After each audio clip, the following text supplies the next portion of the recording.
Hello, and welcome to the Kongversation. I'm Hyle Russell. And I'm David Thomas Lynch. David, thank you for being here. First of all, I would like to send my apologies because now everybody likes this new version of Dune more than your version of Dune. Am I right? I specifically used my middle name to avoid all this confusion. I know. But here's the thing, David. Every time you're on the podcast, I have to do one David Lynch joke. It's just the law. And it's like sometimes I don't have a David Lynch joke queued up and ready to go. Then you have to make a Dave Thomas joke. the Wendy's guy or the guy from SCTV? I don't know, both. All right. Well, anyway, Dune, right? Am I right? Dune. I suppose you're correct. Speaking of reheated properties, we will be discussing the new Mario Party game on this episode. But first, I would like to... Wait, did we already talk about Super Mario Party? We talked... Well, Super Mario Party, there was an episode about Super Mario Party back when it came out. So what are we talking about now? We're talking about Mario Party Superstars, not to be confused with Super Mario Party. Or Mario Party Star Rush? Yes. I have to admit, all right, like in the build up to the game coming out and in the time since it was released and in the preparation for this episode, I would always have to check to make sure I had the name of the game right because there's I mean, for the longest time, right, it was Mario Party and then the number, the sequential number. So 1, 2, 3, 4, 5, 6, 7, 8, 9, 10. And then, the handheld titles, they're harder to remember because they would never have the sequential numbering. And now they've done away with the sequential numbering and I have to really strain to figure out which game is which because they're very similar sounding. This is Mario Party Super Rush. Yeah, Mario Party Aces, I don't know, but... Mario Party the Olympic Games Tokyo 2020. It's another cameo game episode, so welcome back, David. This game, we're going to be getting into, not really like a deep dive into every little aspect of it. We're really going to be focusing on a couple key points for our first impressions for Mario Party Superstars. And those key points are going to be Donkey Kong and his betrayal, which of course we here at DK Vine and on the Kongversation always focus on first and foremost. We wouldn't be talking about this game if Donkey Kong wasn't in it, or A Kong, or some sort of DKU character. So we're going to be talking about that, but we're also really going to be focusing on the N64 nostalgia that this game really wades in. It goes pretty deep because while this game pulls mini games from the first 10 console Mario Party games, it only pulls boards thus far from the first 3 Mario Party games. The original N64 trilogy came out, well, in Japan in late 98, but elsewhere in the world, 99 through 2001. And it's interesting that this game comes out when it does, only a couple of weeks removed from Nintendo Switch Online expansion pack and the burgeoning N64 library on the Switch. N64 nostalgia is huge right now. All of a sudden, it just kind of blew up overnight. I have a funny anecdote about that I want to get to, just really quick. So, I got a package, David, earlier this week. It just left on the doorstep of the DK Vine offices, and I picked it up, and I'm like, "What is this?" I don't remember ordering anything, and the address, it came from NOA, Redmond, Washington. And I'm like, Nintendo of America has sent me something. And then I could... They're actually giving us advanced copies of their games so we can review them on time? That would be an amazing thing. I, of course, did not think that because, in all honesty, full disclosure, I've gotten packages from the likes of Rare before. So I'm not worried when I see something coming all the way from the UK, you know, I know it's probably something cool. I've never gotten anything from Nintendo of America, package-wise, right? So my first thought was it's some sort of cease and desist or a legal summons to tell me to, like, knock it off with DK Vine, like they're finally bringing the hammer down on me. That was my first thought, and to that I would say, hey, David Thomas Lynch owns DK Vine. He's the owner. He's the one you want to speak to. I was like 20 years ago. Not 20 years ago. You were the torchbearer. You were the legal torchbearer of DK Vine for like the mid-aughts or like into the tens. I don't know. But I was a torchbearer in that I lost a game of hot potato. Well, anyway, I'm freaking out. My hand is shaking as I go to open this, thinking that, you know, my entire life's work is about to go down the drain. And I open it up, and I remember as soon as I pull the flaps open, what it could be. I ordered the N64 controller for the Switch a couple weeks ago from Nintendo, and it finally showed up. And so I felt foolish then. But anyway, so I got the N64 controller, even though I haven't even tried Nintendo Switch Online expansion pack yet. But I hear terrible things, David. And to speak to that, we actually have a call. We got it a couple weeks ago. I went right after Nintendo Switch Online expansion pack dropped. We got this call. I've been saving it for an appropriate time. Why don't we go ahead and play it and hear what they have to say, their thoughts on the new expanded service. Hyle Russell and guests on DK Vine. How y'all doing? It's Bullcraft Max here calling again. Today, asking you guys what you think about the horrible emulation going on with the Nintendo Switch Online expansion pack, because this has me concerned about Banjo-Kazooie, because those Xbox ports of the games and the Rare Replay ports are very solid. They run solid, they play solid, we all know this, but if we're getting Banjo-Kazooie back on the Switch, back on the Nintendo platform, and the emulation is going to look as bad as the Ocarina of Time emulation, I'm going to be so disappointed and just really upset that that somehow passed QA. So I want to know what you guys' thoughts are on the emulation stories that have been coming out. Keep up the good work, guys, and yeah, thanks for doing what you do. Later, guys. Thank you, Bullcraft Max, and I'm sorry about how bad Ocarina of Time looks, and how there's barely any visible fog in Mario Kart 64, where you want there to be fog, damn it. Wait, no fog? Does that mean if they were always Superman 64, they won't have a kryptonite fog? Yeah, I imagine in the... I don't know. I don't know how it works. I'm not technically brained, David. I wallow in the madness that is lore and in-universe characterization. I don't know how these things are made. So, I know fog was used quite liberally to hide the poor draw distance, especially on those early N64 games. But, sometimes they would add fog for atmospheric reasons, like in Mario Kart 64. Or both, like that South Park game. I don't know. I never played the South Park game. Yeah. It's all like snowy and stuff, so just throw in some fog. Then we don't have to do any draw distance. Yeah, people are upset, and I saw the rumblings about this. I saw there's a Kotaku article. I didn't pay it much thought because I was like, oh, people are just complaining on the internet. People are always going to nitpick, find things to complain about.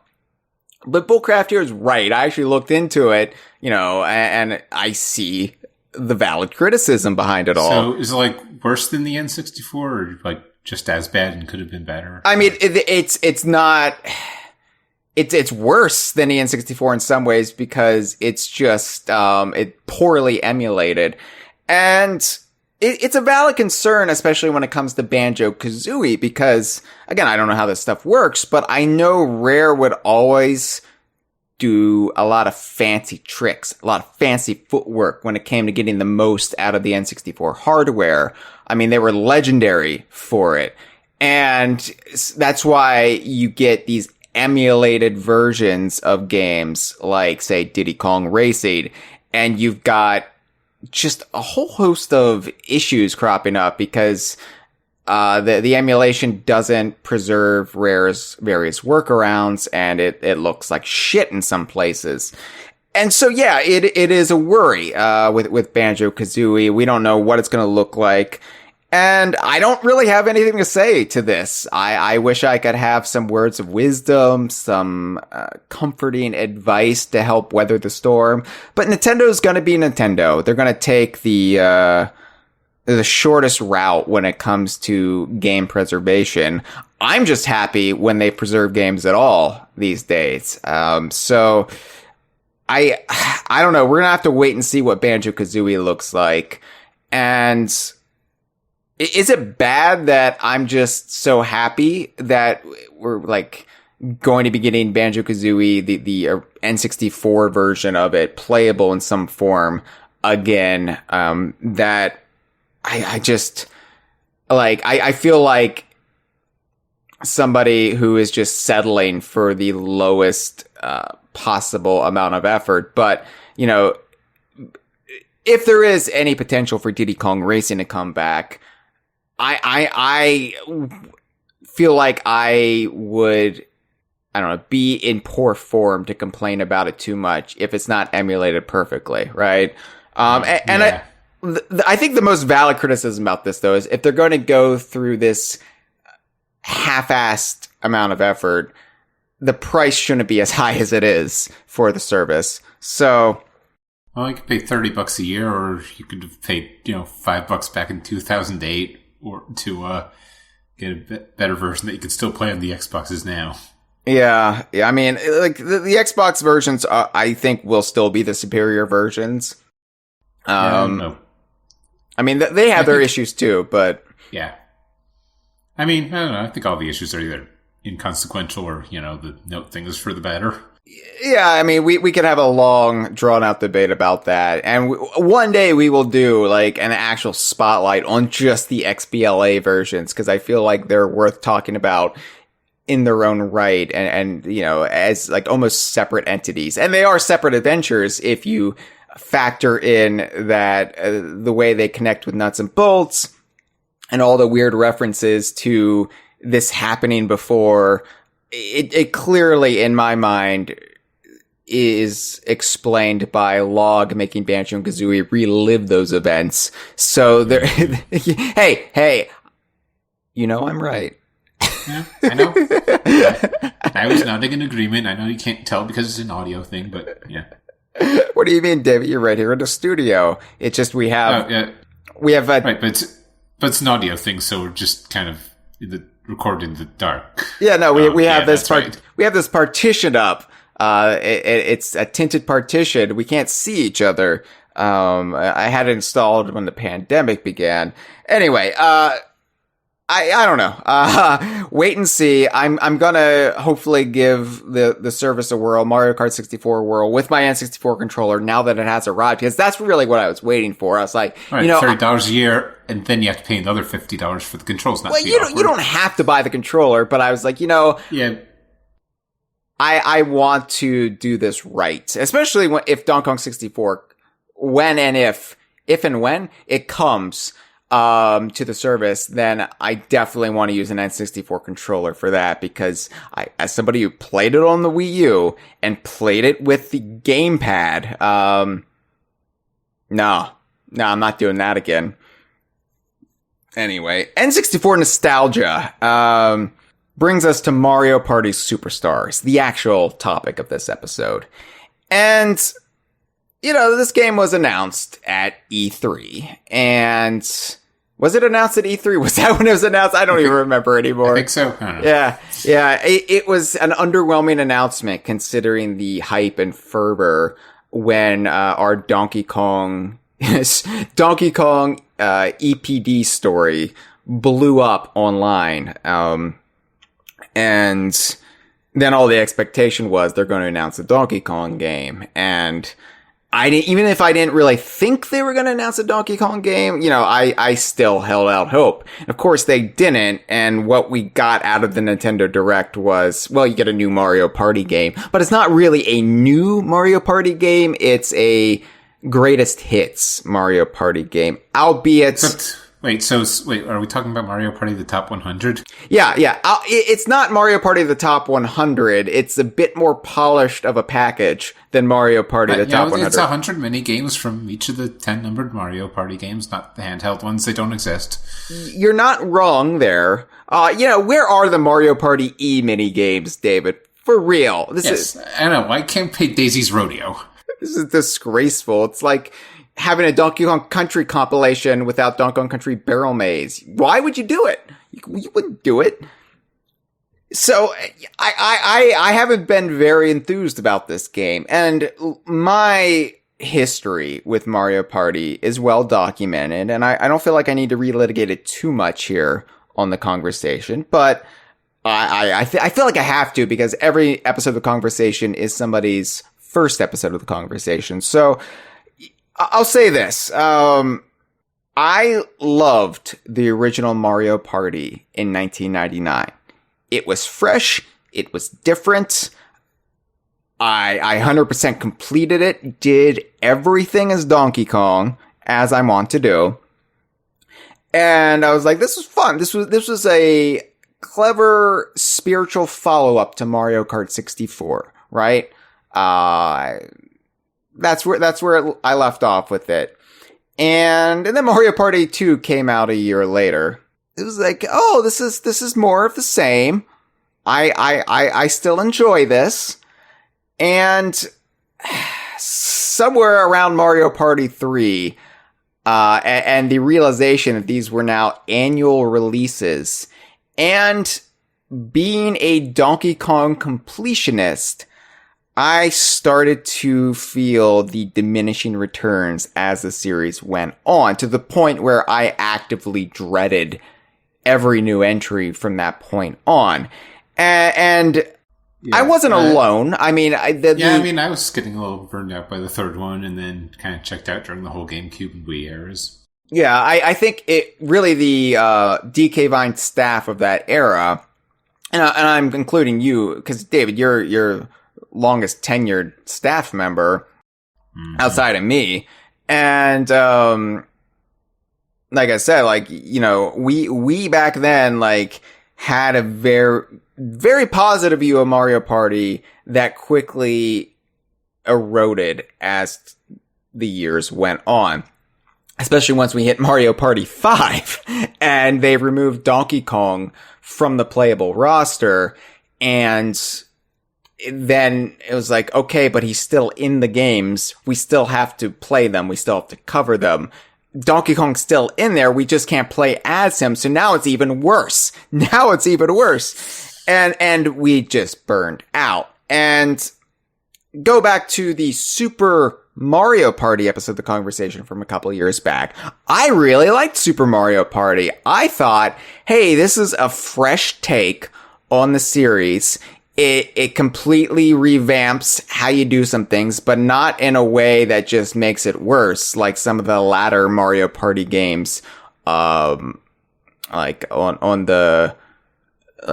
the higher numberings went, like 8, 9, and 10. They really muddled with the formula to the point where people hated them. Well, everybody's in the same space. Yeah. Car. Everybody's driving around in the car, and it didn't please the hardcore Mario Party fans. It didn't please people like me who were just kind of done with Mario Party. Super Mario Party, I really liked, for what it was worth, but apparently a lot of Mario Party aficionados didn't really care for that take. Surprise, surprise. Here's what I found out in the last few weeks. I am completely out of the zeitgeist when it comes to Mario Party and the Nintendo fandom's opinions on Mario Party. I didn't realize how out of touch I was, and I felt briefly like I was Skinner in that episode of The Simpsons, where it's like, no, it's the children who are wrong. And that's the way I felt, because I just didn't understand, especially the week before Mario Party Superstars came out. Apparently it leaked. Nintendo's got a serious leaker right now. And maybe they should call a plumber. Yeah, it's a shame they don't know any. It leaked online, and everybody was like, I was confused. I was like, why? Because I was out of town that weekend, and I was like, why is everybody talking about Mario Party Superstars like it's already out? Did I miss something? Did it come out early? Have I completely dropped the ball here? And no, it leaked. And when something like that happens, I, in good conscience, can't talk about it on DK Vine. Like, I don't do any post about it because, I don't want to be a good corporate shill, but I think... You also don't want to cease and desist from Nintendo. Right. I know what that feels like, even if it was just fake. It's terrifying. You don't want it. No, but I think it's just poor form all around, like, I feel like, yeah, you could make the argument, well, Switch games are overpriced, blah, blah, blah, blah, blah. Yeah, but at the end of the day, people still put the work, time in it. They deserve the compensation for it. So I just kind of shut it out. But what I noticed when it was trending all weekend long, when people were talking about it everywhere, was there was a fervor for this game, a frothy fervor that I completely didn't read in the build up to it prior to that. It was like, why are people so excited about Mario Party Superstars of all things? That's weird to me. Like, this is just another Mario Party game, and it's recycled content. Why are people excited about it? And I went into the inner circle, and I asked everybody in the DK Vine inner circle, hey, what the hell? And Jeff Onen, DK Vine staffer, a friend of ours, came forward and said, well, this is why I'm looking forward to it. It's launching with online multiplayer, which Super Mario Party, I almost said Mario Party Superstars. Super Mario Party, of course, only had that functionality added earlier this year, apparently as a test run for this game. It was kind of the big clue that this was coming. So I was like, I can see that. And it was like, not only that, but it's also kind of reviving the original Mario Party format, which maybe wasn't broken as we thought it was. Maybe the problem was there just wasn't much to say with annual releases. And now that they've gotten away from those annual releases, maybe Super Mario Party wasn't as necessary as we thought it was. Maybe the key was just going back to how they did things in those first 3 games or so. I was like, that's something I hadn't considered. And I can't get my head wrapped around that because I can't take back how sick I was of Mario Party. Like, that is a defining aspect of my Donkey Kong fandom, is trying to slog through and 100% complete those Mario parties of yore on the GameCube, especially. Mario Party 5 in particular was a nightmare for me, David. And like, that was the one where I couldn't play as Donkey Kong. And I played as Wario because, it's like, well, he's my second favorite character after Donkey Kong in these games. So I'm going to play as Wario, but it just wasn't the same. And I felt like the boards were uninspired. The mini games were starting to get a little hackneyed, and it just didn't have the same magic as those first 3 games. But I want to hear, like, what do you think? Like, you seem to be in a basic agreement with me where the series went sour for us, but I don't know. Like, are we synced up? Was there any point where you're like, the magic is back? Much. Okay. So I mean, there's not going to be any spicy banter between us then on this episode where you're disagreeing with me. We're going to have to save that for the calls, apparently, because we got some spicy calls. Someone new, I wasn't a fan of some of the latter Mario Party games, and they were gonna let me have it. But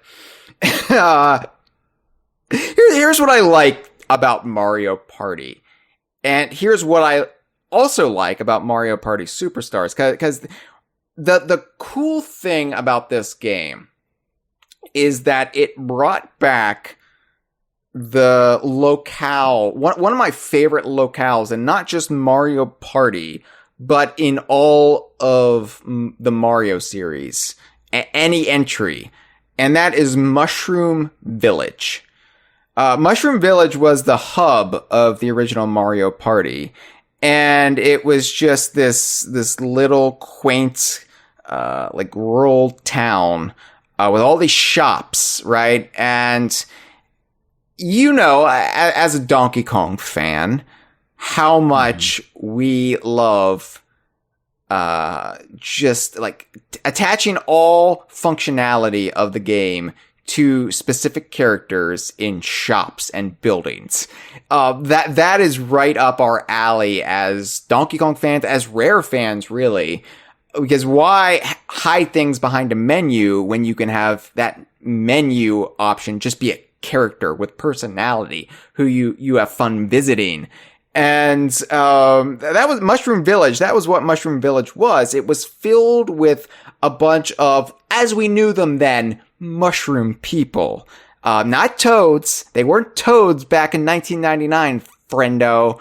Weren't they? I think, isn't that around the time they started calling them toads? I thought the change to toads coincided with, it might have been this gradual thing, but I seem to recall it was really around New Super Mario Brothers Wii, where they added all the toads that you could play as, and it was just like, toads, that's a toad, you're a toad, toad, toad, toad. And it might have been before that, but in the earlier days, they all had unique names. I mean, even up to Sunshine, right? You had Toadsworth. And yeah, Toadsworth is just derivative of Toad, but it's still a different name. Just like Toadette. She's not just Toad, she's Toadette. But in 1999, oh man, we had a bunch of weirdos with different body shapes and even skin colors. Like, you had non-Caucasian people in a Mario game? What? It was just so varied. Mushroom Village. Toads with different names? What is this, Paper Mario? Yeah, I mean, everybody tells me, Hyle, you would really like those early Mario RPG games because everything you're describing, that's what they factor into. Like, that's what they tap into. Like a deeper look at Mario lore. I think I really like the first Mario Party game because it provides a deeper look at the Mushroom World in a game where you wouldn't think it would provide that deeper look. And I think by virtue of it being developed by Hudson Soft and not internally at Nintendo, they were a lot more daring and adventurous. And Mushroom Village, my fanon has always been that it's Toad's, like the main Toad, the Toad that we know as Toad. It's Toad's hometown. I don't know where I pulled that from, but it just seemed to make sense to me that, oh, this is where Toad was born, wasn't it? And in the middle of Mushroom Village, of course, there is the warp pipe. This warp pipe that would warp you to all of the different boards in the game. But even more exciting is you would see what it looks like to go into a warp pipe, like the travel process of going into a warp pipe. Just a lot of cool stuff that before then had been left to the imagination. But of course, DK Vine's fanon is that this warp pipe in Mushroom Village is actually the warp pipe the Kongs travel out of every time they travel to the Mushroom World, to the Mushroom Kingdom. Because this warp pipe was connected to DK's Jungle Adventure, the first board in Mario Party, and that it's in the Congo jungle. And so, like, because the way DK Vine understands the canon and continuity, and that we have actually been backed up in recent years by things like Donkey Kong Adventure in Mario plus Rabbids Kingdom Battle, is that the Mushroom World is in a separate dimension from the rare archipelago, Donkey Kong Island. And right, that's why they have all these toads, while the Donkey Kong world has, apes and acorns and stuff. Acorn, yeah. Yeah. So you go through the warp pipe in DK's Jungle Adventure in the Congo jungle. You spit out in the Mushroom Village. And so every time the Kongs travel to do things with Mario and friends, this is where they're traveling to. And so Mushroom Village was just this really, really awesome central location. And I think one of the reasons the Mario Party series felt like such diminishing returns for me, especially as we got further into the series, was Mario Party 1. It was all original locations. I mean, they were all locations that took place in the real world of either Donkey Kong or Mario and Friends. So DK's Jungle Adventure was actually just a slice of the Congo jungle. Peach's birthday cake's a little bit weirder, but it's presumably a giant cake in Peach's castle. Yoshi's tropical, what was it called? Yoshi's Tropical Island, presumably just islets off the main Yoshi's Island. But real locations, right? And the problem as the series went on was Mario Party 2 had real locations, but they were all in Mario Land, this kind of amusement park, sort of fantasy world. Your Cowboy Land, your Space Land, your Horror Land. Yeah, so while they were physical concrete locations, they were still completely fabricated. It's like going to Galaxy's Edge for the Star Wars fans, or the upcoming Donkey Kong Country at Universal theme parks around the world. It's not really that location. It's just simulating that location, but still a physical place. But then Mario Party 3, it all took place within the confines of a toy chest that the Millennium Star zapped you into. And I love the art direction for that game, because everything was kind of like a paper, like pop-up book. Everything looked artificial, and it was, a really unique style for the game. But it just meant that, these are even less real than Mario Party 2. And then Mario Party 4 introduced the Party Cube, which was a holodeck from off of Star Trek The Next Generation, where you're just... Ironically, the actual Star Trek The Next Generation board game does not use holodeck much.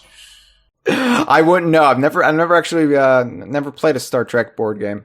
The Star Trek Interactive VCR board game. Oh my god! So I remember those.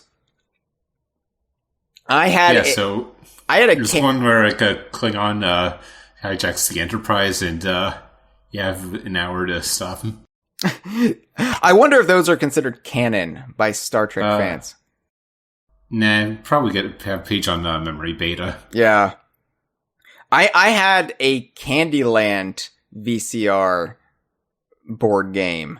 Now, Candyland is a board game, but this was Candyland that you got to use your VCR with. And I think I played it once, because it just wasn't worth it. Well, I mean, it's not like you're actually doing anything in Candyland anyway. You're just drawing cards, and so you may as well just put it up on a video. My main memory of playing Candyland as a kid was my dad lusting after Queen Frostine. And I was like, that's weird, Dad.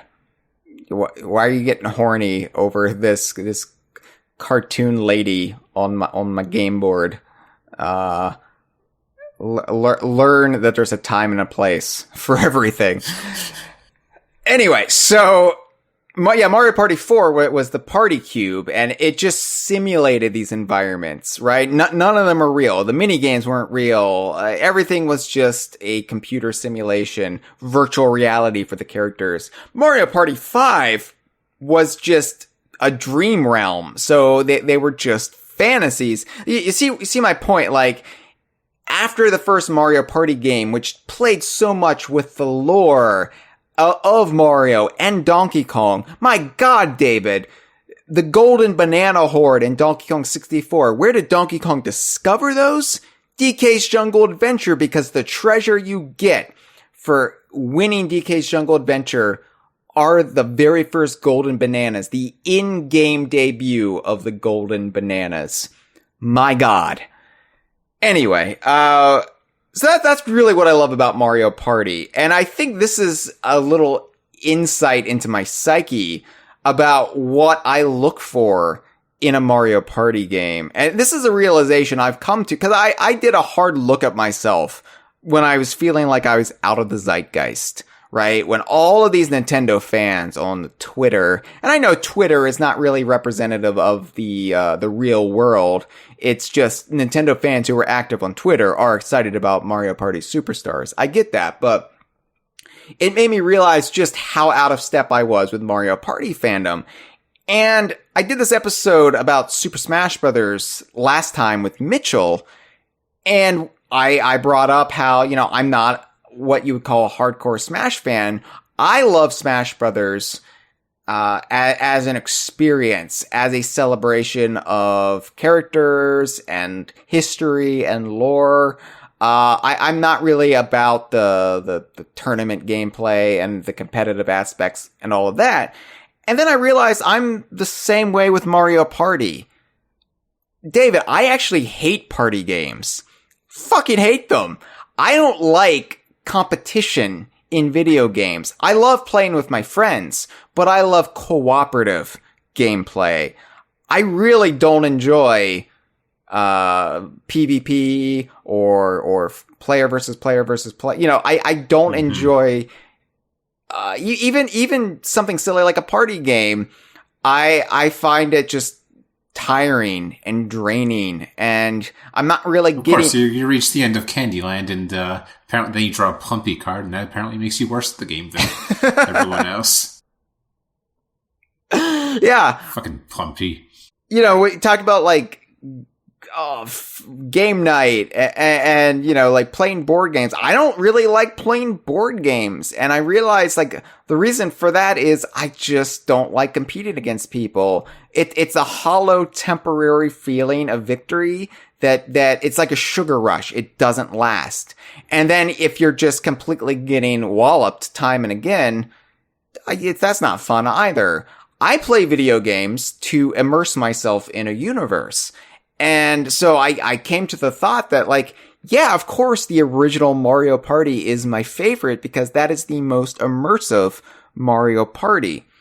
And I say all of this, right, to set the stage for Mario Party Superstars, because Mario Party Superstars does return to that N64 nostalgia, specifically in presentation, the first game, because Mushroom Village is the central hub once again in Mario Party Superstars. And granted, it's been given a facelift. It's got a modern sheen to it, but I think that that went like a long way. Like I saw in the leak that Mushroom Village was back, and I was like, oh, I don't want to look at this, because that would have really blown me away had I been unspoiled about it. When I booted up the game, I'd be like, oh my God, it's the warp pipe. And they make a big deal about the warp pipe in the opening intro, which I wasn't expecting. And so, yeah, I have to say, I really, really love that Mushroom Village is back. Granted, they now call it Village Square, and our friends at Mario Wiki have even updated the article. It now redirects you to Village Square if you type in Mushroom Village. And to that I say, Mario Wiki, I know you're a wiki and you have to be very clinical and sterile about these things. And me, I can more, like, bridge the divide and come up with workarounds. But it's clear to me this is still Mushroom Village. Mushroom Village goes further than what we see. The village square is what we see in Mario Party and Mario Party Superstars. There might be more of Mushroom Village beyond its borders, beyond the screen. We just don't see it. So I'm going to keep calling it Mushroom Village. And Mario Wiki, I would suggest you consider that on your talk pages, because I think it's unnecessary to change it.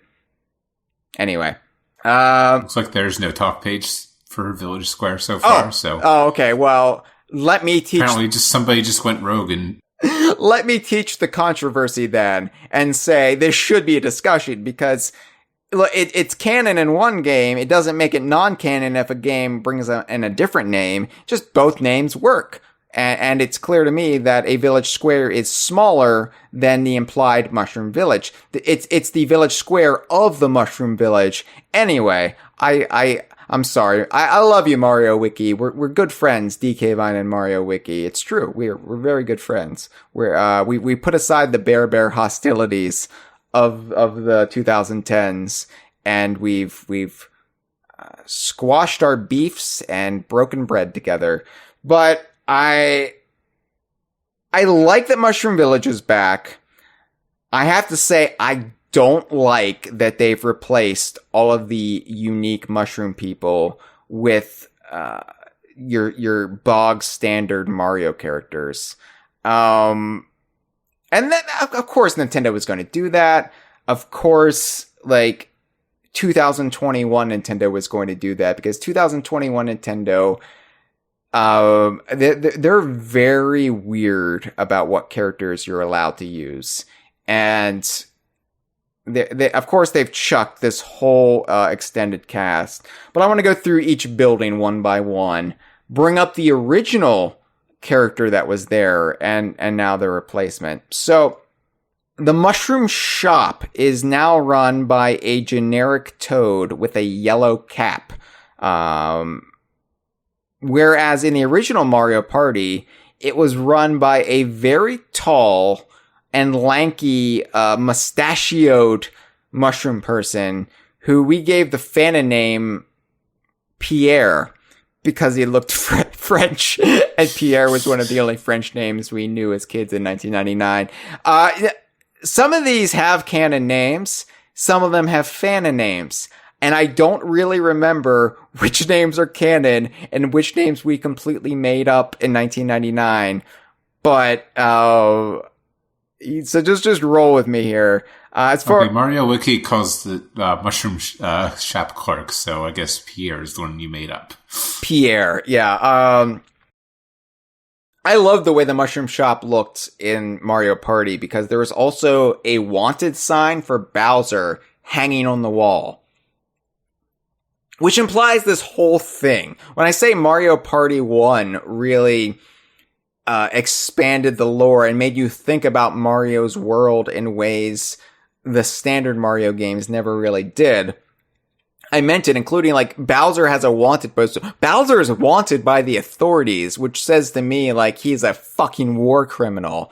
I love that. And there's also the notion that, does Bowser go to jail at some point? Is he held in some sort of Guantanamo Bay for the Mushroom Kingdom? I don't know. That's intriguing to me.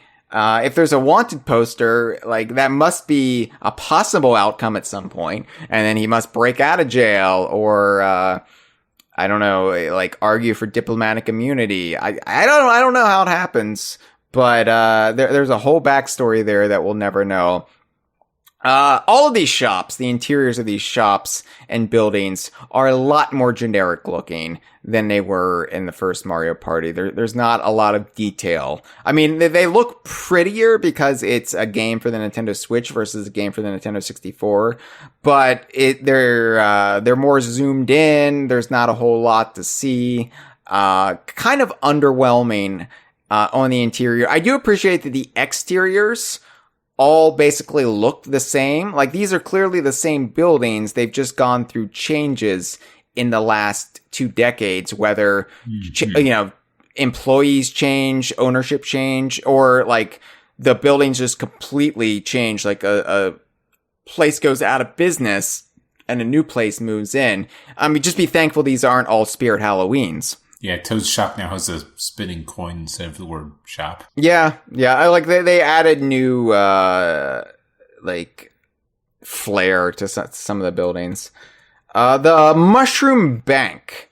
The Mushroom Bank used to be run by two mushroom people who we called Porto and Corto. I think Porto was mentioned in the game, and Corto we just made up. Or maybe Corto was in the game and we made up Porto.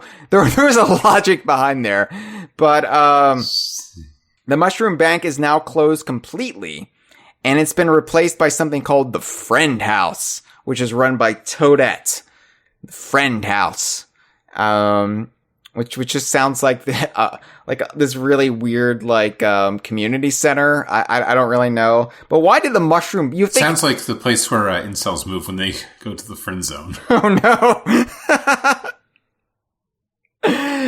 You would think that out of all, I'm speaking from the perspective of an American, but you would think that out of all of these buildings, the one that would have had the most durability would have been the bank, because banks hang on.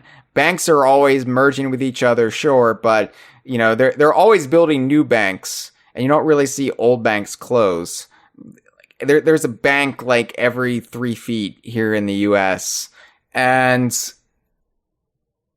yet here we are. The Mushroom Bank is now the Friend House. And, maybe Porto and Corto went to jail and fraud. Maybe, Mario Kart Tour alludes to something called Wario Bank, that Wario has opened up his own bank because it's one of the sponsors you can align with and have by your profile before a race starts. So maybe Wario Bank is now the banking powerhouse of the area, and the Mushroom Bank merged with it or was completely just shuttered after the Great Recession. I don't know. Yeah, Wario Bank got all the bailouts. Thanks, Mushroom Obama. The Option House is still there, but Fun Gus, who was one of the few non-Caucasian mushroom people in the series, is no longer there. Fun Gus, he was a cool character, and his name was Fun. I do remember Fun Gus did come because Mario Wiki doesn't seem to remember that. Yeah, Mario Wiki but doesn't sound like the kind of name Nintendo would come up with. Or Hudson Soft. He says he was Fun Gus in dialogue. I distinctly remember. Okay. But Fun Gus had an earring, and he was just he was kind of funky. He was a cool mushroom person. But fuck it, now it's a Shy Guy in there, and all the fun shit like the talking parrot and the jukebox are nowhere to be seen. This is just completely neutered option place where you just change your settings and that's all there is. It's a shame. It's just a real shame. Fun Gus should be a character that is in Mario Kart Tour that, is I don't know. You gotta make room for Sausage Luigi. Luigi with a big sausage. Yeah. I don't know. You think they would be eager to exploit all of these really minor characters, but they really want to sweep a lot of these original NPCs under the rug, up to and including he was known as Baby Bowser in this game, or and then he became not Baby Bowser, something. No, it was Baby Bowser, was it okay? And then or was it Koopa Kid? Well, in Mario Party 4, he became Koopa Kid because he got older. He's no longer a baby, David. And he had matured into a proper Koopa Kid, but we can't bring him up anymore. He's been swept under the rug, along with Fun Gus and Porto and all of your favorites. The minigame house is now the Data House. which sounds like it would be something on a Star Trek VCR game. But the data house is run by Kamek, who replaces Puff the Oracle. So these are like Puff the Oracle had a crystal ball, right? And she, I think it was a she could, use this crystal ball to like see your mini games and stuff. And Kamek still has a crystal ball in there. And I guess I can see Nintendo. They're like, well, Kamek's the mystical Mario character. Let's get rid of this weird original character they came up with and just put Kamek in there. Whatever. But, rather than being a place to play mini games at your leisure or access the minigame stadium, which isn't in this one, it's simply a data repository. Well, it's sort of a minigame stadium. They just kind of rearranged it. Yeah. Well, we'll get there. We'll get there. But this is simply a data repository with some of the functionality of the old Option House. So I did, cause I played this game for, several hours, but I wanted to just get my feel for Donkey Kong. So I did make sure to unlock Donkey Kong's encyclopedia entry. Spent 100 coins on it, which seems pricey for one page from an encyclopedia. Like, I know inflation is a thing right now, but I didn't... Not really clear on the coins to US dollars exchange rate. Yeah, it's hard to say, and I had all my coins in the Mushroom Bank, and now I lost it all. But the encyclopedia entry for Donkey Kong says, King of the Jungle, incredibly strong, but bugs out for bananas. Which is a weird turn of phrase. Like, you think there's a pun there, but there's no pun there. It's like, are you bringing up Stanley? It goes ape, I get, Yeah, you're right. Like, and I know that's just the type of bullshit that we make fun of. Like, goes ape, he goes bananas. More fun than a barrel full, there's just the typical shit you see. But bugs out for bananas? Like, why are you bringing in bugs? I guess alliteration, I guess. I don't know. But it also lists him as appearing in Mario Parties 1 through 10, which is a very generous read of the situation. Technically true. I mean, but... we do have pages on all of those games. Yeah, I know. As well as the top 100. I know it's technically true, but...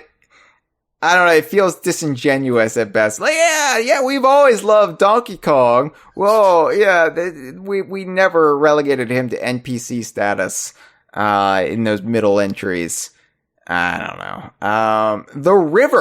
The river in Mushroom Village now takes you it used to take you out to sea to Minigame Island, which was the actual physical setting of all the minigames in the original Mario Party. Minigame Island. I loved Minigame Island because Minigame Island was just taking all the minigames and putting them in a 2D platformer overworld. It was fantastic. It was just like a Donkey Kong country adventure, but with minigames for stages. But now, instead of riding a raft out to Minigame Island, it now takes you to a nearby mountain. You just go down the river and you go to the mountain called Mountain Minigames. And the perspective has shifted a little bit for the village, where it used to be like almost top down, and now it's angled so you see the horizon a bit. So this mountain presumably was always there. We just couldn't see it before. But Mountain Minigames takes on the role, sort of the role the Minigame House did in the original, including, as you brought up, a Minigame Stadium. It's just where you go for casual minigame play, divorced from the board game mechanics of the main Mario Party. And then, it's fine. Like, it's like they didn't have to do it completely how they did it in Mario Party. I mean, I do wish they kind of did so there'd be like more of a single player mode. Yeah, that's my problem too, but I take it's not really a problem for the hardcore Mario partiers who they're in this for the multiplayer experience. They're in this for the party game revelry. And I think we're odd ducklings, David, in that we want a more rewarding single player experience. And every time No, it's not our fault they don't call it Mario just sit around by yourself. Mario Pity Party, I don't know.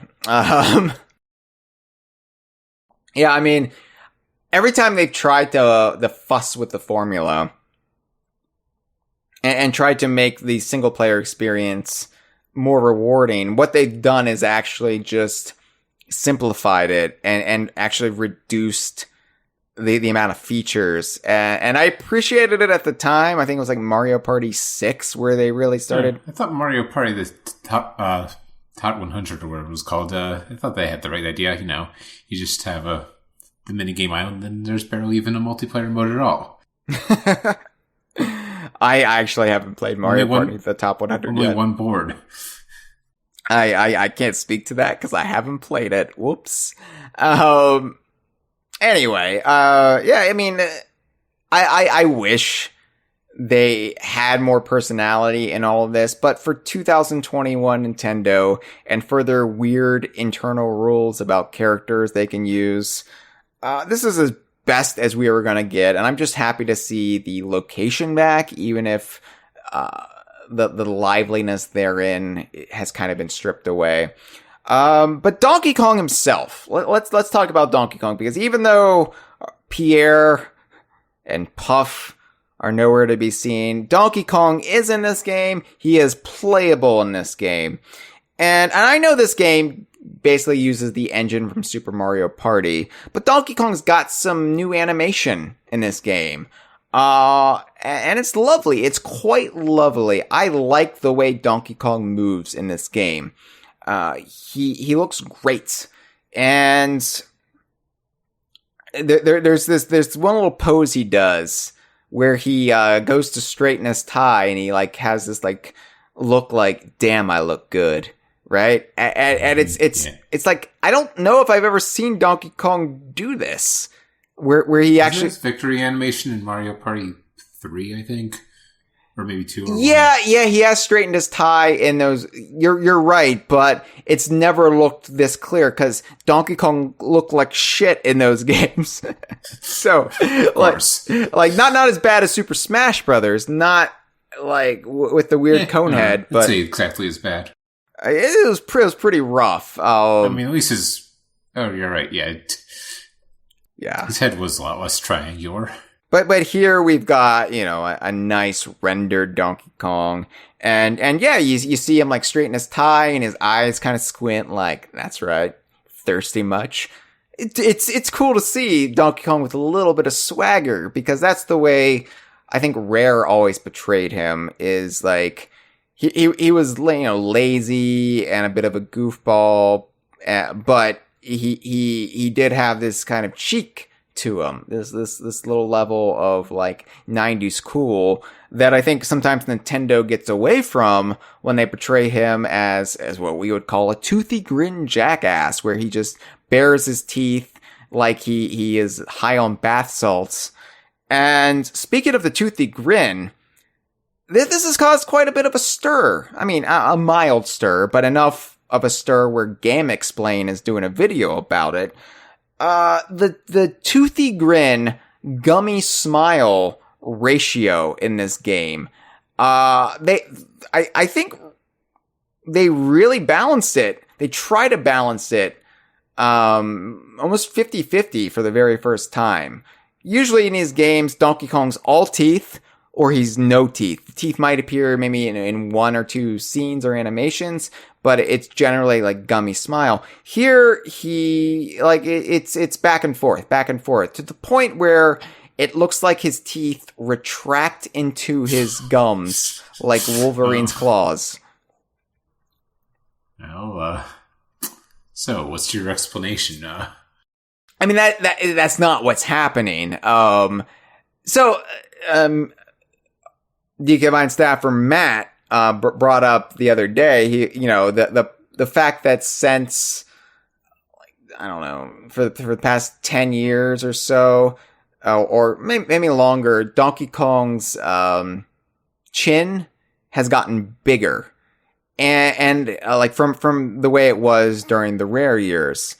And my theory is they made it bigger because the big teeth didn't look right when it was smaller. Like, there's no room to accommodate the giant chompers Nintendo wanted to portray him with, so they had to make the whole package larger to fit that.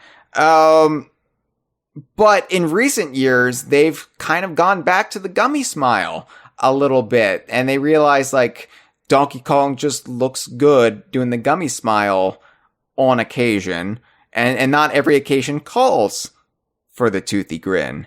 So, and you saw this in, like, the Banjo-Kazooie Best Friends trailer for Smash, and you're seeing it here where he just goes back and forth. And I think, like, my explanation has always been that his teeth are always there. He's just, like, his lips are over them. He bares his teeth when he pushes his lips down. Look, it's not perfect, I admit, but we don't need a prosthetic golfing fingers level rationale behind this. It is what it is.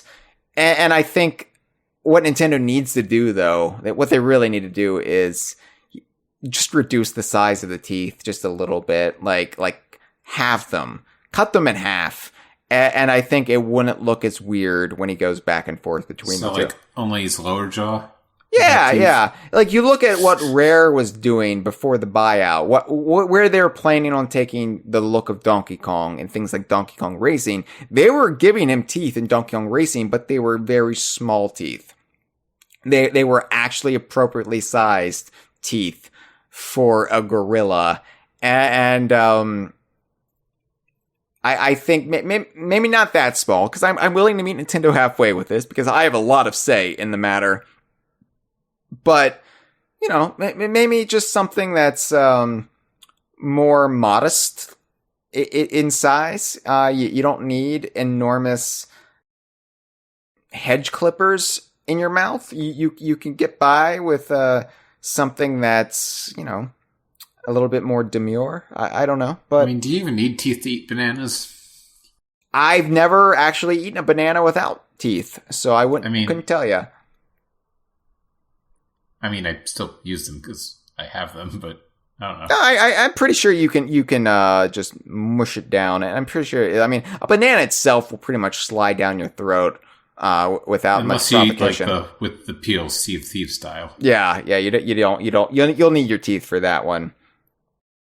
But yeah, I really like the way Donkey Kong looks and moves and feels in this game. He's fun to play as, like playing these classic mini games, especially from the N64 era.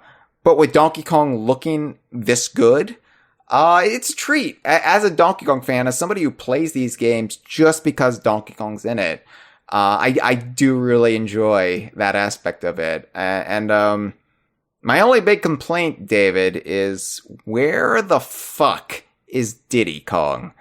Because Diddy was playable in Super Mario Party, and this game uses the Super Mario Party engine. Yeah, but it doesn't acknowledge anything else from the Mario Party games that didn't have numbers. So I know, but you could have put Diddy in it. You could have put several of these characters that were in Super Mario Party in this game. It just feels like 2 steps forward, or like 1 step. No, we'll say 2 steps forward, 5 steps back when you reduce the amount of characters in this game. And maybe they wanted to keep it like a more classic roster, but then why is Birdo there? Like, I'm glad Birdo's there. I love Birdo, but why is Birdo there? Well, because according to the data house, to see which other Mario Party games Birdo has been in. I don't even remember. I think so. Let's take a trip to the data house and find out. We could just look at Mario Wiki. No. The data house. All right, well. Okay, so there's the encyclopedia. No, 7, 8, and 9. 7, 8, and 9. All right. Not even 10. Maybe they wanted just like something representing that period, like, and it's like we don't have any boards, we have very few mini games, so let's get a character in there. But I don't know, it's weird. Like, what would it have hurt to have somebody like Diddy in there? And it's just this weird problem we're having with Diddy. Diddy Kong was in Mario Party 9, right? Did he appear in Mario Party? I don't know if he was playable in Mario Party 9. He was not. Just remember, there was that whole stretch that Donkey Kong wasn't even playable. He was playable in one of the handheld games, and then he was playable in Super Mario Party. Yeah. Well, the handheld ones don't exist according to this game. Well, this game is a celebration of the first 10 console games. Maybe they will do a celebration of... No, they'll never do that. But, yeah, it's a problem we're having with Diddy. It really is, where it's just a complete crapshoot whether or not he gets into a cameo game these days. He still isn't in Mario Golf Super Rush. And that's shocking to me, because I was the one on social media saying, calm down, this is Camelot, they love Diddy. Diddy made his cameo game debut in a Camelot game. That's where he got those prosthetic golfing fingers. Diddy will be in it. And, you know, we've had a couple waves of DLC and still no Diddy in that game. And of course, Mario Kart 8, Diddy wasn't in. And it's just like, you know, why are they being so weird with Diddy? And I don't have any concrete reasoning, or I can't even understand the logic, because sometimes you can read the tea leaves and you're like, well, clearly because Donkey Kong now has more internal brand management, they don't want Diddy appearing in this, but that's not the case, you know, so, because, you know, they don't care that Diddy's in Mario Kart Tour, so, what's the holdup? I don't know. Anyway. Let's just talk a little bit about the boards that were selected for, I guess, the launch, because they've looked at the data, the data, not in the data house, but they've looked at like the files of the game, and clearly there's plans or the room for DLC or updates down the line. So there might be more boards in the future, but at launch, there are only 5 boards when you start the game. From Mario Party, you have Yoshi's Tropical Island and Peach's Birthday Cake. From Mario Party 2, you have Spaceland and Horrorland. And the only one from Mario Party 3 is Woody Woods. What do you think about this selection? Do you think they picked the right boards? Are these the most popular boards with the Mario Party fandom? No. I suppose you'd have to ask the greater Mario Party fandom. Yeah, I'm going to give you my list. The boards I wish were in this game. The ones I always think of when I think of the first 3 Mario Party games, and the ones that I very much hope will be added via DLC or free update. So for Mario Party, just one, I'm going to go with DK's Jungle Adventure, obviously, because it is one of the only Donkey Kong themed Mario Party boards, and it's delightful. I really enjoyed it. Mario Party 2, I'm going to pick Pirate Land, naturally, and Mystery Land, because the fun thing about Mystery Land in Mario Party 2 was that it played with conspiracy culture a little bit. It played with, like, ancient aliens, and you had, like, the Loch Ness Monster in the background. Just really weird shit that you wouldn't expect to see pop up in a Mario game. And for Mario Party 3, Deep Bloober Sea, because it was an underwater board, which I felt was really unique. I like that Woody Woods is in it. I agree with the choice of Woody Woods. I think that is a solid representation of the best of what Mario Party 3 has to offer. Spaceland and Horrorland, yeah, they're all right, but I just prefer Pirate Land and Mystery Land, just down to personal preference. I think preferred Mario's Rainbow Star from the first game because that was like the first board, so if you're going to be nostalgic, you might as well go all the way. Arguably the first board. It was listed last, I think. I think DK's Jungle... I thought it was listed first. What's that? I thought it was listed first. I thought it was listed last, just the way the menu... I think it was 1 star, but I think it was listed last. I'm pretty sure DK's Jungle Adventure was listed first, because in my head, I was always like, damn straight. But... yeah, I don't know. Peach's Birthday Cake is a weird one for me, because I'm like, you picked that one? And granted, it does give us the delightful visual of the Donkey Kong's ass cake topper. So I'm thankful for that, but I don't know.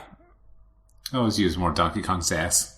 Yeah, it's always nice. Donkey Kong's ass is the great unifying force of the world. In these divisive times, David, where the U.S. is teetering on civil war, if only a cold one, and just international strife is rampant, and the pandemic has made us more isolated and at each other's throat. We need things that bring us together, and one of the only things that everybody can agree on is that Donkey Kong has a magnificent ass. It's something that Donkey Kong video game fans all understand. It's something Donkey Kong Country cartoon fans all understand. And it's something that the fine folks behind Mario Party Superstars clearly understand.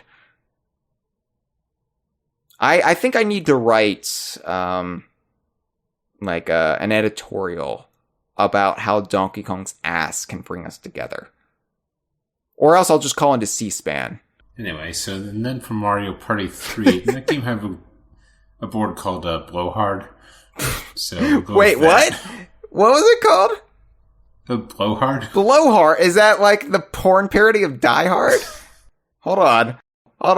Oh, it's one of the dual boards. Dual board. Oh, okay. You're right. It was a dual board. Well, I don't think the dual boards will be back, but you're right. Blowhard. Okay. All one word. I was thinking blow space hard. Also a Christmas movie. But there's Gate Guy, Arrowhead, Pipe Squeak, Mr. Mover, and Backtrack. The dual boards I didn't really like. Well, it's because Donkey Kong's default character can't attack. I know I haven't really been very complimentary towards Mario Party 3 on this episode. So I will say one aspect of Mario Party 3 I love is the plot. The Millennium Star. And bringing to life the die, tumble. I like that. And I like it. It felt like a satisfying conclusion to the Mario Party trilogy at the time because, the central conceit behind Mario Party is who is the superstar? Who is the true superstar amongst this grouping of characters? And in Mario Party, they all just decided to call it a draw at the end, and they said, spoilers, we are the superstar. Which, it says nice and schmaltzy, but kind of a cop-out. Mario Party 2, it was all just a pantomime, a performance. Maybe an actual competition, but still done for the benefit of an audience, so it was kind of inconclusive. The whole idea that they were going to get to name the amusement park or themed land wasn't the case. It was always going to be Mario Land, so it was just kind of a farce. Mario Party 3 was the only one to end conclusively by saying this character is the superstar and is worthy of possessing the Millennium Star. The power of the Millennium Star goes with this character. And in my headcanon, Donkey Kong, of course, got the Millennium Star and set it free in the Rare Archipelago. So the Millennium Star is like this powerful deity just like watching things from on high over Donkey Kong Island or somewhere. So that's my understanding of the events. Anyway, well, maybe they'll add dual boards and maybe I'll get your blowhard. I don't know. So mini games. The mini games, there's 100 of them. I think it's fine. As always with Mario Party, there are a lot in there that I like, and there are others that I absolutely loathe. It's always going to be hit or miss. And some of them are from Mario Party, the top 100, others are not. Yeah. So there's some like Wii era ones where they instead of waggle, it's the touch screen. Yeah, and the Mario Party 7 ones where you have to stop yelling into the mic. It's a bit... But in this one, they, of course, did not have any of those games. It's a bit weird because the implication then is that these are not the top 100. Like, by default, you've got some lesser ones in here. Yeah, top 50 or so, and then a bunch of rubbish. They look great. Like, they all look great. I'm surprised, shocked, honestly, that Tug of War came back in any capacity. Because weirdly enough, that was one of the ones from the top 100 as well. I would think that Tug of War would have been permanently retired, considering the legal headache it caused turn of the century Nintendo. It would be almost as shocking as seeing Diddy Kong Racing being acknowledged in 2021, but here we are, and that just happened. So, I mean, like, Tug of War, of course, I've still got the scar on my right hand from Tug of War. It's faded over the years, but if you hold it under the light just so, you can still make out the indentation of the N64 controller stick, which, I'm proud about it. Well, they actually added a disclaimer now, just saying, like, to avoid irritation to your skin and or damage the control stick, do not rotate it with the palm of your hand. Yeah. Yeah, which, I guess the disclaimer, they're like, all right, this clears us of any potential liability. Of course, and the top 100 had no such disclaimer, so, if you want to, break off your circle pad, then go ahead. So wait, we can get a class action lawsuit going against Nintendo for that one. Although, to be fair, the circle pad's more of a slider-ish thing. Yeah. So it doesn't really irritate your skin. Yeah. Maybe I should call a lawyer and say, look at my hand. Only one thing could have caused this. I want money. But then Nintendo would be really mad at me, wouldn't they? And I can't get Nintendo mad at me. I'm impressed by how many of these mini games are able to retain the original charm and feel the way they did on their home consoles, especially the N64 era, while having that modern aesthetic, that modern sheen, looking pretty gorgeous for a Mario game that isn't Mario Kart 8, which of course I think sets the bar for a Mario game looking like absolutely amazing with its realistic graphics. I mean, I was having fun, I have to admit, like as much as Mario Party burned me out. Going back to some of those original, like, Mario Party mini games from the first 3 games, I was like, oh, yeah, I actually like this. And they play great. Like, I have no complaints, really. Yeah, I mean, they're just, they're mini games. I mean, yeah. It would have been nice to have something like Minigame Island or the Minigame Coaster back, like something to tie them all together. Yeah. But here's my question, David. So, Mario Party established that all the Mario Party minigames take place on Minigame Island.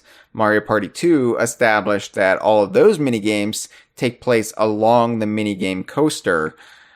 And then later on, of course, the Mario Party 3 minigames take place in a toy box, toy chest. Mm-hmm. Mario Party 4, it's a holodeck. Mario Party 5, they're dreams. And yet you can play all of these minigames in this game. They're all accessed from Mount Minigames. So I think that all of these mini games are actually VR simulations of the original ones. Mountain Mini Games is a very intricate piece of tech meets landscape. And so you're not actually going to the same location you played, I don't know, bumper balls or whatever. Yeah, you're not actually visiting that original location. You're in a simulation of it. So those are simulated, even if the boards that we're visiting are the real places. And they are the real places too, and it's really cool because when you visit them, that they have kind of like this, like 20 years ago, this is what happened here, and here's what's happening here now. And you almost have like a real tactic acknowledgement of the passage of time. Like Yoshi's Tropical Island, it's like the superstar came here and helped out these Yoshis, and then they made a home here. And they've been waiting for a superstar to come back ever since. And that makes it sound like those, like Japanese soldiers at the end of World War II who never knew World War II ended. And they were still, like, stationed, waiting for orders. But I appreciate stuff like that. World building, actual world building in a Mario game. And a Mario Party game, which we haven't really seen in quite a long time. So, even though there's no real story behind it other than this vague notion that it's time for a Mario Party nostalgia trip. Let's all get together and have some nostalgia. I don't know. I like what they do with it. I think it's a pretty appealing package overall. Before we take the calls, I do want to ask you, and I think this is going to be a stupid question to ask David Thomas Lynch of DK Vine from Hyle Russell of DK Vine. Which characters would you like added via a free update or DLC? I don't know. I just plays Donkey Kong all the time, so, I don't know. Go with Baby Rosalina.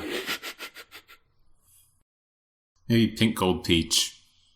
Sausage Luigi. Yeah, Sausage Luigi. I was going to say, it would be great to really, like, flesh out Sausage Luigi a bit more. All right, we got some calls. Let's play the first one. Remember when I alluded to a salty, sassy call who is taking me to task for my ignorance when it comes to Mario Party? Yep, here it is. I believe so. Okay. Hey, this is Jeff's friend, G-Mentor. Look, in short, I'm part of a greater Mario Party community. I kind of know, like, the history and, like, the series, you know, from the back of my hand to the front. In general, like, the Mario Party community finds that the top 3 games are Mario Party 2, 3, and 6. And then, you know, like, a tier after that is, like, 4, 5, 7, 1, you know. So, like, and then, of course, tiers after, underneath that, you've got, like, shit like, you know, Mario Party 9. And then underneath that, you've got Mario Party 10. And then some of the 3DS games are also seen as just, like, lackluster. So, the reason why I'm saying this is just to give you context that, like, the GameCube games are seen as essentially on the same, like, level as the 64 games. And I understand this is a, you know, Donkey Kong related podcast. And Donkey Kong was removed as a playable character started in Mario Party 5. My question is that really when you started to get unenthusiastic about the series? Is it just because just because you couldn't play as Donkey Kong? Because, yeah, remind me, Mario Party 6 is like, it fights with Mario Party 3 in being the best Mario Party game, according to the community and fans. They're just both high quality party games. And, you know, Super Mario Party was, you know, it was above Mario Party 10, Mario Party 9. It was kind of an average game. And then this game, the new one is amazing. You know, it brought back my hype so much. I already had a hype for the series just because, you know, I played the older games online. But this new game is fantastic. I love it. It's like amazing. It has Donkey Kong. That's cool. But really my question is, how important is it for Donkey Kong to be playable in a game? Is it possible for you to allow him to just be an NPC? Does Donkey Kong have to be playable in whatever game he appears in? Thank you. Thank you for the call, G-Man. G-Man, sir. And a representative of the greater Mario Party community. So, as I've said, G-Man, as I said at the top of the show, throughout the show, I fully acknowledge I am out of the zeitgeist. I am out of the groupthink, the hive mind, when it comes to Mario Party. I don't like party games, or rather, I don't play these games for the same reason that normal, well-adjusted people play them. So, when you say like Mario Party 2, 3, and 6 are the best, I'm like, I like the first one. Well, I mean, it's because Donkey Kong is playable, and because, if Donkey Kong is playable, then who else are you going to play as Daisy? I mean, I like Daisy. I'll take Daisy over Peach, but I mean, yeah, it just gets into diminishing returns for, I think to your question, no, I mean, as I've said, as I've been upfront about, my problems with the series started long before they removed Donkey Kong as a playable character. It was really 3, your favorite, that I started chafing against the series a bit. And part of that was just like the whole notion of cameo games, right? These appearances that Donkey Kong was making in Mario titles. They were getting old by 2001 for me. As much as I like Mario Golf and Mario Tennis, and as much as I like the first 2 Mario Parties and love Super Smash Brothers, of course, it just, it felt like, what is happening here? What is happening? How is Donkey Kong now appearing in more of these games than in Donkey Kong games, than at the time in Rare games? And, Mario Party 3 came out, it was the first DKU game to come out after Conker's Bad Fur Day. And so it just felt like a massive come down in the historical context. Even ignoring Mario Party to Mario Party. When you look at it, think about it. Mario Party 3 was the game that all the demo kiosks had when the N64 was pretty much dead, and the controllers were broken and everything. And then, there's Mario Party 3. Yeah, Mario Party 3 was like the sad wake for your relative that nobody really liked, but you've got to go to it anyway.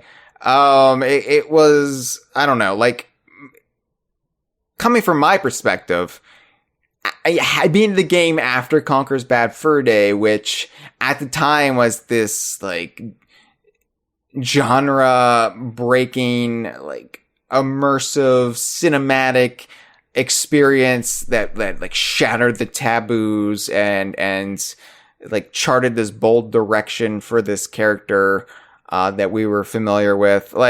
Mario Party 3 just felt so rudimentary and just here is another Mario Party where Mario and friends get into an argument and they settle it by rolling dice. And it just felt like there were zero stakes after I saw Barry get gunned down and Conker enter a life of depression by getting everything he ever wanted. So that's not fair. What if Conker was in Mario Party and that was 3 and that was the follow-up? Holy shit, follow-up. Sign me up for Conker and Mario Party. That would, I would have, that would be my favorite Mario Party, just trying to sort that out. And I fully recognize, G-Man. I am the only person who has ever faulted Mario Party 3 for not being Conker's Bad Fur Day. Why am I comparing the two? Simply because they are DKU.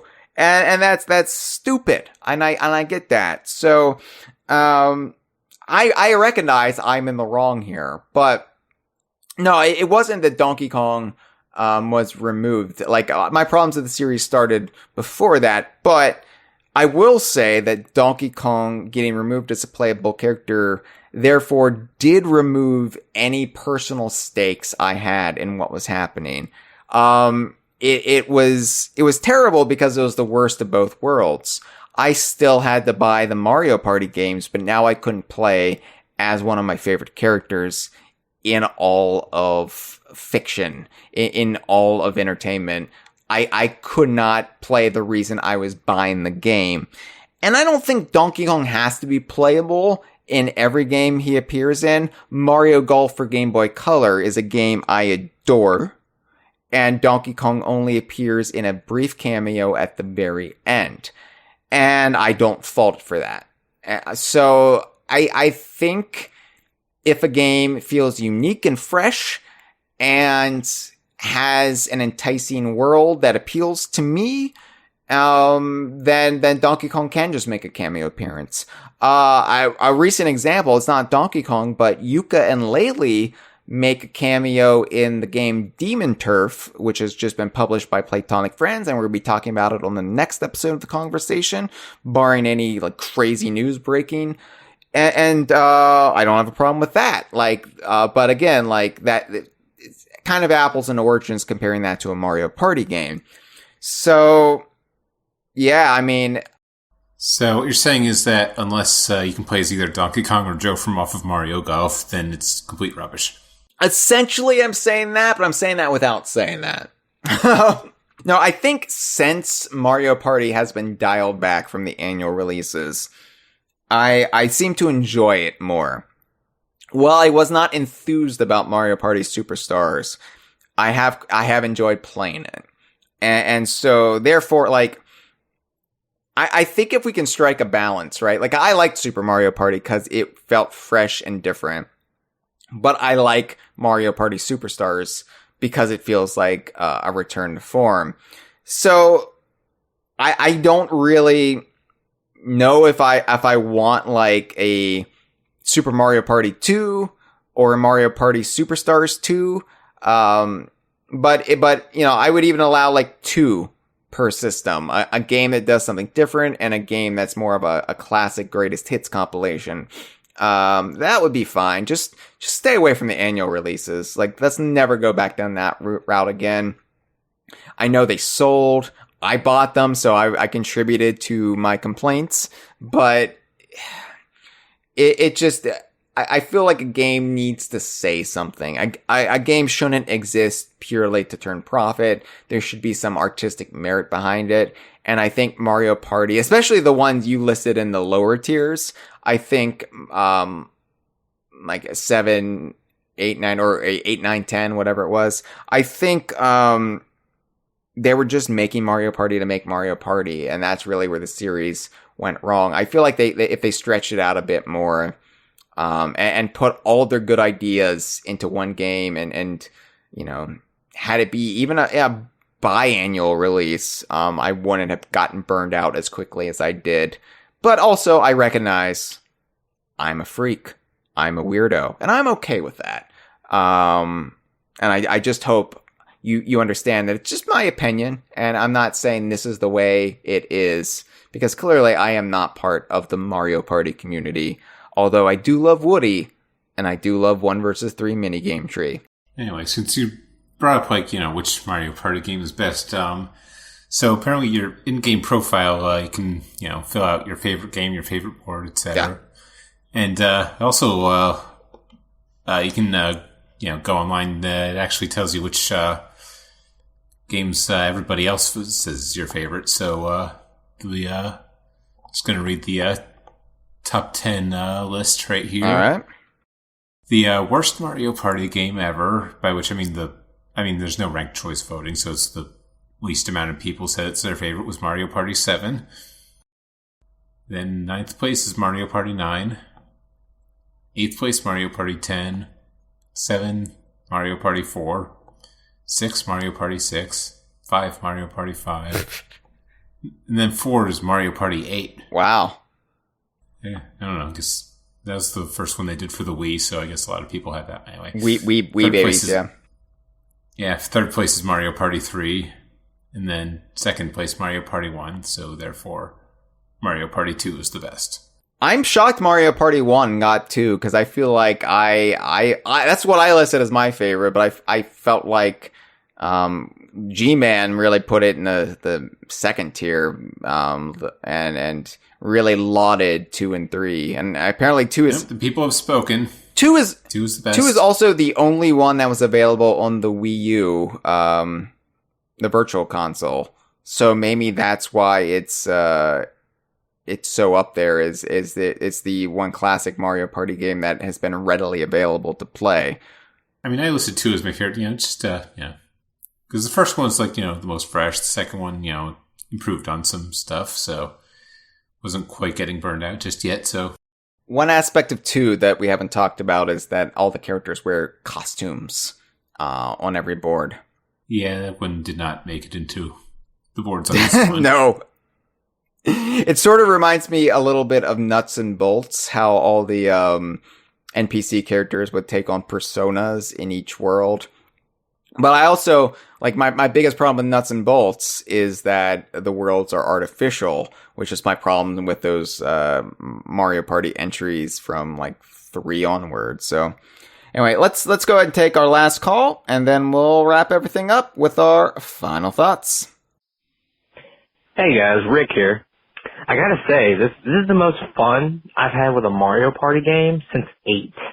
That was such a long time ago, but this one's great. And I mean, it's just what you want it to be. It's what a Mario Party game should be. There's not really anything new about it, but considering what we've had to go through since then, this is a great experience.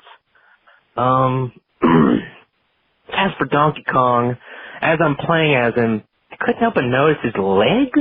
He hasn't been really working them legs lately. It's very strange. They look very sticky. That didn't work. But at least his ass still looks great on Peach's birthday cake. Thanks for the call, Rick. See, everybody loves Donkey Kong's ass.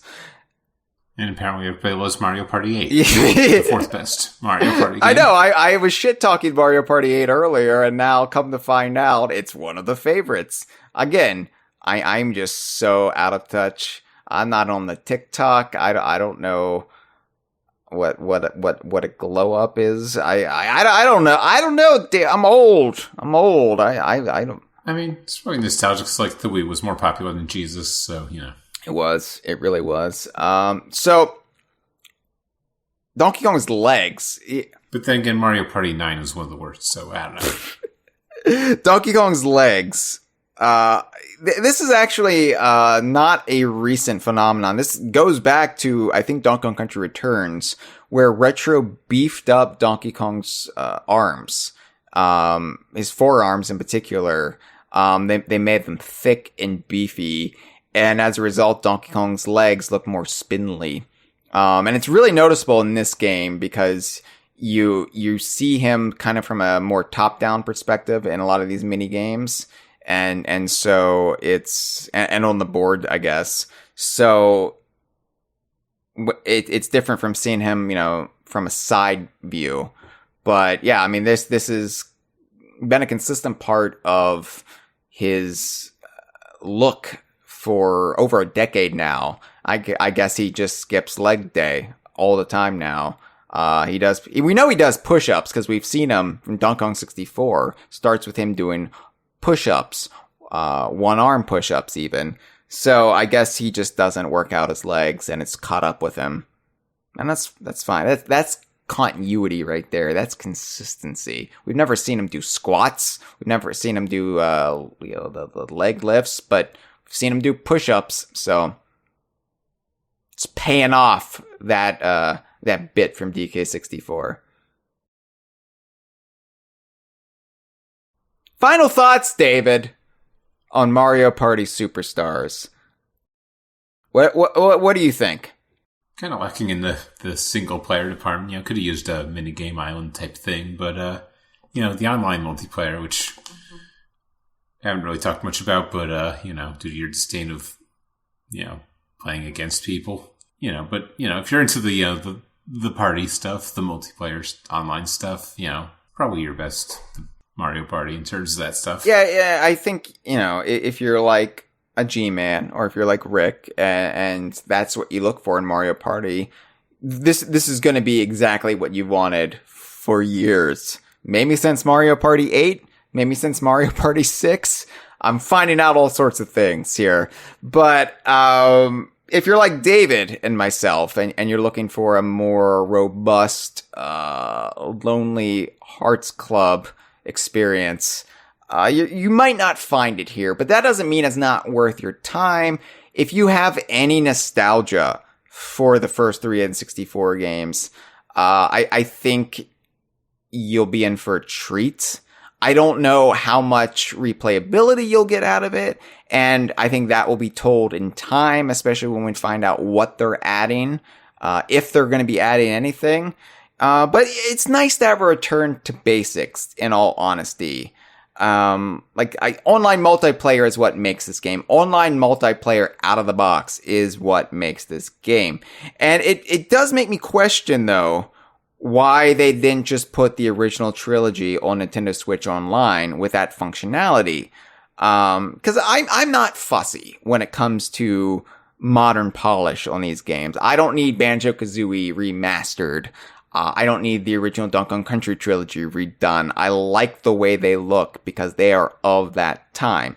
But playing this, they capture the spirit well. Like I said, I love the way Donkey Kong looks and acts in the game, because that's always a dodgy proposition, especially for a cameo game. But he comes off well here. Not a toothy grin jackass. Half the time he's a gummy smile moron, and I love that. So the Mario Party community is loving it. So bully for them. I just hope that we're done with Mario Party on the Switch. Like, I want them to expand on this and add more classic stuff, but I don't see any need for any more sequels. We've had the more experimental title that drives the series forward, and I still think they could have done more with that with DLC, but whatever. And now we have the classic package, New Coke and Classic Coke together on the shelves. Win-win. But if they try to do a sequel, if this becomes rote and tired again, then I will complain about it. Because then it wouldn't even be Coke anymore. It would be something bargain basement. Like the RC Cola of Mario Party. No, wait, RC is Mario Kart Home Circuit. This has been a File 2 production. ¡Qué rico!